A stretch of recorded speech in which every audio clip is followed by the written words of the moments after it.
Check out this little mushroom, I don't know, graveyard?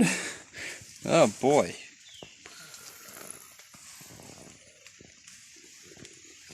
So many.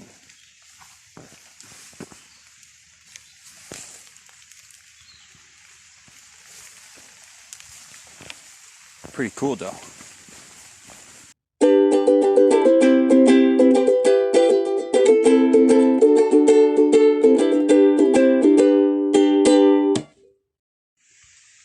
Good morning, people. I'm eating breakfast. I'm really enjoying it, so I wanted to share it with you.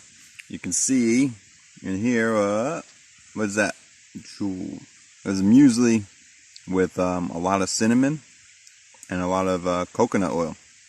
And the muesli, it's a really nice mix of, it's like Cars, excuse me, I think it's Karr''S is the brand. They make a trail mix with some raisins and craisins and peanuts and whatever. So so you get that, and then you also buy a bag of almonds because it needs more almonds and or walnuts. I need to buy more walnuts. And so anyway, so you mix that all in there with some Bob's Red Mill oats, because those are they're higher quality oatmeal. It tastes way better than like the instant stuff like Quaker's instant oatmeal or whatever. That's really doesn't, it tastes terrible. It doesn't have anything. It tastes like cardboard. But if you get Bob's Red Mill oats, they actually have a little bit of sweetness to them. They have a little bit of flavor. So it's worth spending a little bit of extra money to get the good stuff. So yeah, this is Bob's Red Mill oats, just plain oats. They have a muesli one, which is really nice. You can get the muesli one, and that has a nice little bit of a mix in it. But you still want to add more to it. It's not enough of a mix. So anyway, I ramble a lot, don't I? So I'm really enjoying this muesli. So it's got like pumpkin seeds, it's got almonds, it's got peanuts, it's got, oh, I added coconut as well, coconut flakes. I added sesame seeds. And then the cinnamon, the coconut oil, the oats, raisins and craisins, maybe a couple other little goodies, but I'm really enjoying it. Whew. All right, heading off. When I eat food and I collect water, it takes about an hour and a half from when I wake up to when I can leave, because I have a very long morning routine. Uh-oh. Look, this is where I was camping. Right next to this beautiful large creek. Wonderful, water trickling sound. So camping right over there. Now I have to cross. So, bear with me. Do-do-do. Do-do-do-do. Do-do-do-do. Do-do. Okay. So, I don't think too hard. I hit the record button when I feel like it. I don't really think about what's about to happen. So, let's see. Oh yeah, I want to talk about the food. So I was always carrying too much food. And I think part of my knee problem was because my bag was too heavy for my body. So I have a new rule. I always have too much. Like I have more, not too much, it depends on what you mean by too much, but I have more food than is necessary for the next stretch of trail. But, so that is probably going to forever remain the case. But I am having less food now.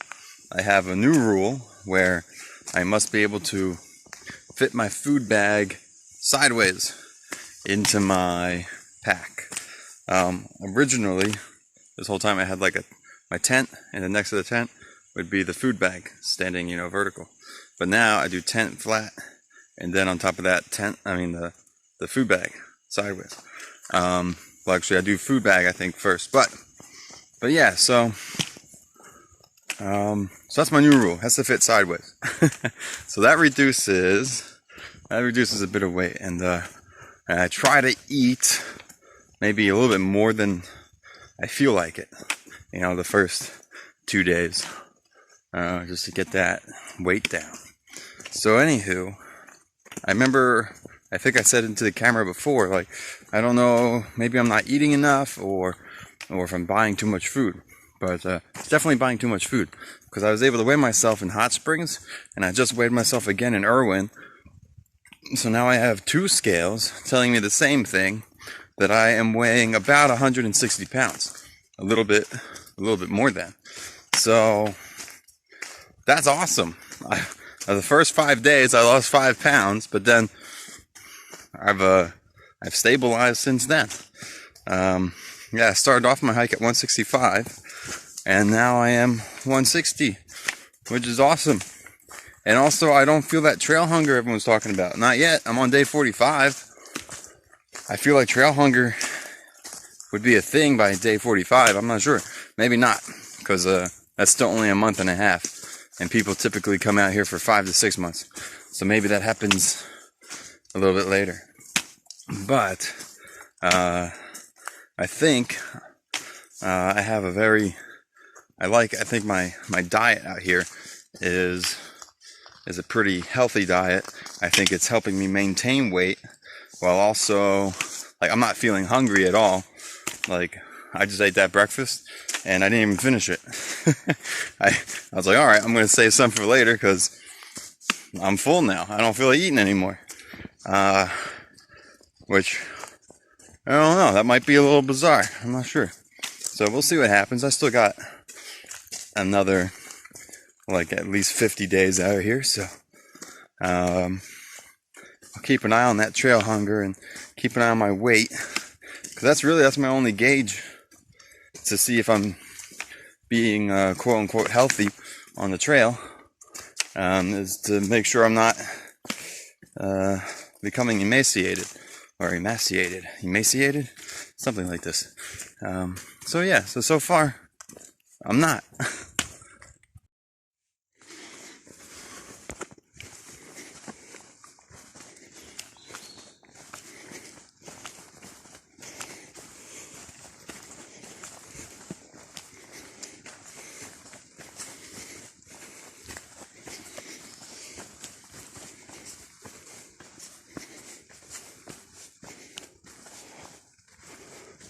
Wow. This is Curly Maple Gap Shelter. It's a nice one. Look at that.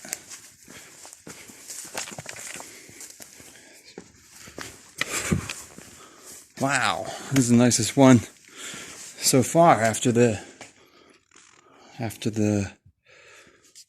Smokies. Wow. And what's neat about these is they don't like graffiti all over it, so they put a graffiti board.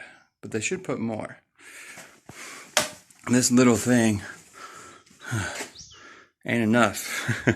Need at least one on both sides, but I guess that one's the ladder. So.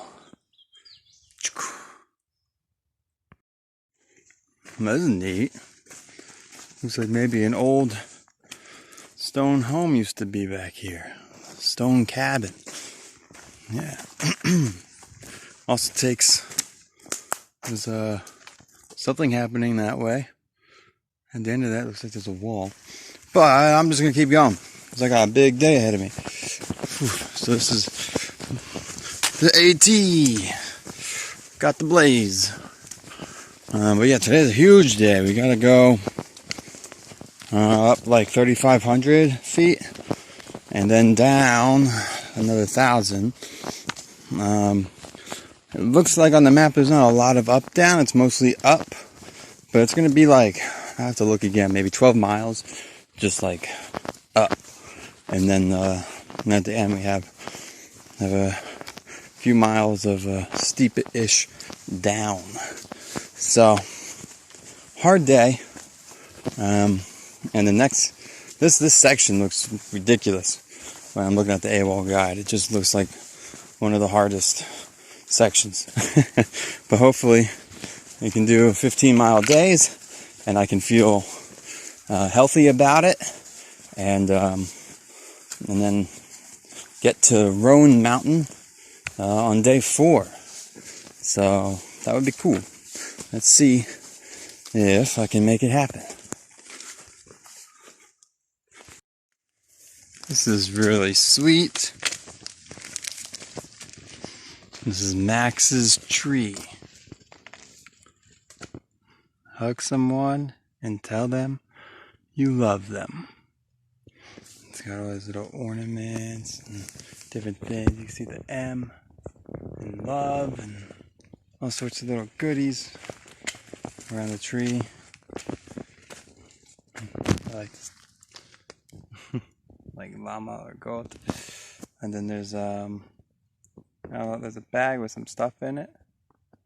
I'm guessing there's some information in there, but it says suicide hotline, and this tree honors the life and memory of Max Andrew something, and little packets of seeds of love, and I'm guessing you can plant something nice. It says "Take Me" on there. So I hope Max's family is well, and that Max is resting peacefully. And anyone who needs help out there are places for you to find support.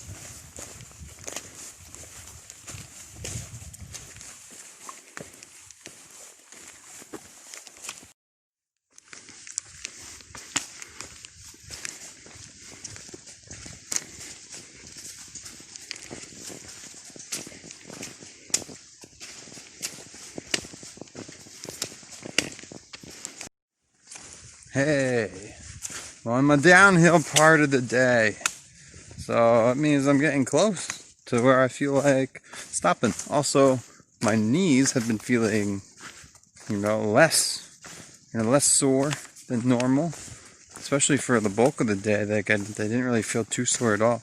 My left knee was feeling good. My right knee was feeling more sore in the beginning, which I don't know, everything keeps changing all the time. Also, the sole of my foot, my right foot, the bottom of it, that was hurting a lot today. Like a brand new pain. And I was like, oh, where's this one? Where's this coming from? But I was actually thinking about it when I was in Irwin. I was at a Walgreens and I was looking at their like Dr. Scholl's kind of stuff. I feel like after all that rain, I think the soles in these shoes are not very supportive anymore. So I was thinking about replacing these soles with some new ones. So yeah, I'm curious if you guys have any suggestions. What are some good, if you guys use any, I don't know, different sole companies like Dr. Scholl's. I know that's the only one I know, so I gotta do a little bit of research and figure out. I'm not sure what I can do. And it's also time for another episode of Hawk Talk. Yeah, so a friend of mine I was talking to he's afraid of change, I guess. Kind of, yeah, I guess like the crux of his situation is he is afraid of change. That's just the way it is. So I was trying to tell him that change is, necessary. And if you listen to Buddhist, not that it's necessary, it says unavoidable, more so than anything. And in Buddhism, like one of the I think there are three, can't remember what they call them, but one of the three big keys in Buddhism is impermanence. All things are impermanent, except for impermanence, which is always true. And then, except maybe not. Maybe impermanence is also impermanent at the end of all time. Maybe there's an end point, and then everything ceases. But anyway, that's a different topic. But yeah, so impermanence. All things are impermanent. You have to accept change, and you have to deal with change. It's a part of living. It's a part of existing. You're gonna go you know, you're going to age. That's constantly changing. Your body is going to become older. If you exercise, your body will become a little stronger. If you stop exercising, your body's going to weaken. If you eat too much food, you're going to put on weight. If you eat less food, you're going to lose weight. There's all these things are happening all the time. You know, if you don't sleep well, you're going to get sick. And if you do sleep well, maybe you won't. You know, you're going to have the job for however long you have it, and then you're going to get a new job. Or even if you're in the same job, maybe your responsibilities are going to change. Or maybe you'll like it in the beginning and then you'll stop liking it and blah, blah, blah. And, you know, you'll have a girlfriend and you love her in the beginning and then things happen and now you don't love each other anymore and blah, blah, blah. Change happens. So, anyway, he's been in a rut for a while. So I just told him, you know, like he's, and one of the things that's keeping him in his rut is that he's, like, you know, like somewhat related is like what the enemy you know is better than the one you don't. But in this case, it's more of a comfort thing. You're comfortable with the enemy you know, and you're afraid of what could happen in a different situation. So, so he's. I'm trying to convince him that he needs to start branching out and start practicing change. And one of the main things I said is that, you know, being static is comfortable, being static is safe, but being static is also unfulfilling. It is, it's boring. It doesn't allow you to grow or become, you know, more of the person you are. So, I'm going to take a quick seat here. So anyway,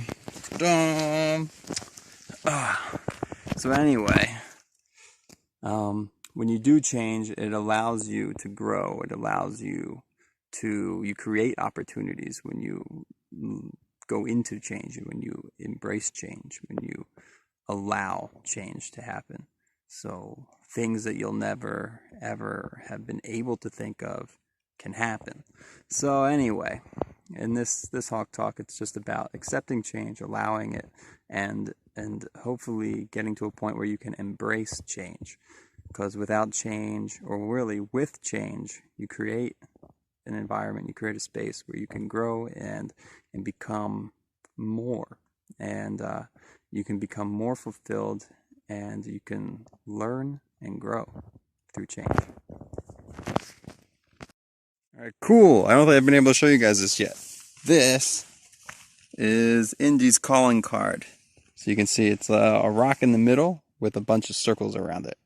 So that's very cool. It means that she was here. This was our original meeting point, but there is a shelter 1 mile ahead.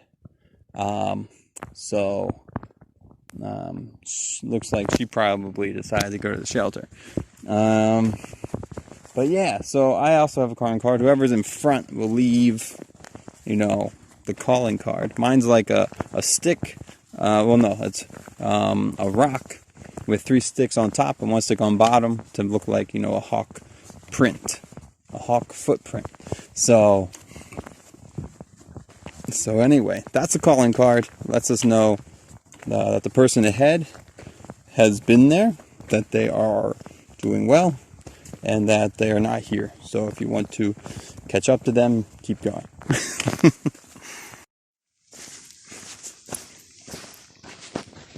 Coming up on the shelter, whose name I don't know.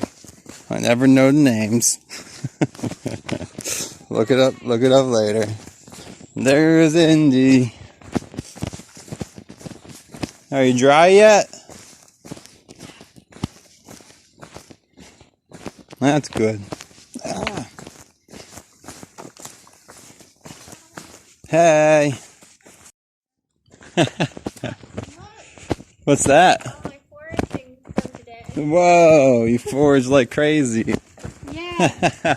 Wait, this is the shelter. Whee. One of the, yeah, a little older one. So wait, what did you pick up? I think I might have found some reishi. Reishi. Reishi. This is definitely chicken of the woods. Oh, cool. You found some chicken of the woods. So this, I'm not going to eat this, but I will eat this because I'm sure of what it is. Yeah. And then this is red clover. You have salad. Yeah, red clover and yarrow. Wait, how do you know it's yarrow? Because I looked up photos of it today. Oh, you had internet. Yeah. That's cool. At one point. Yeah. Neat. Foraging. So I'm probably going to make tea out of it. Oh, check this out. Mmm. Does that look like kale and chicken to you? Almost. We got more chicken of the wood. We did our own little forest. Well, actually, Indy found them. And then we had kale and nutritional yeast, salt and pepper, with coconut oil. And it is so yummy.